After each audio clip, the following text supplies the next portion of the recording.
আমাকে একা রেখে যাস না ভাই, আমার কবরের আযাব শুরু হয়ে গেছে ভাই। আমাকে কবর থেকে নিয়ে যা ভাই, আমি আর এই কবরের আযাব সহ্য করতে পারতেছি না। এই আপু, তুই কথা কেমনে বলতেছিস? তুই না মারা গিয়েছিস? হ্যাঁ ভাই, আমি মারা গিয়েছি, কিন্তু আমাকে কবরে রাখার সাথে সাথে আমার কবরের আযাব শুরু হয়ে আরে গেছে। আপু, তোকে কবরে রাখার সাথে সাথেই তোর কবরে আযাব কেন শুরু হবে? তুই তো 5 ওয়াক্ত নামাজ পড়তি, আল্লাহর ইবাদত করতি। তুই এমন কি পাপ করলি যে তোর কবরে আযাব হচ্ছে?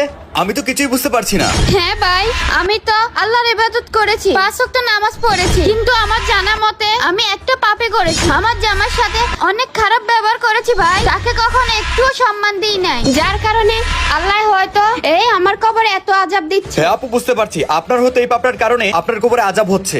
আমি হুজুরের কাছে যাইয়া এখনই কথা বলতেছি কিভাবে আপনাকে কবরে আযাব থেকে মুক্তি করা যায়। ঠিক আছে ভাই, তুই তাড়াতাড়ি হুজুরের কাছে যা। আমি এখনই যাচ্ছি। আইলাবাল্লাহ লিখে যাবেন।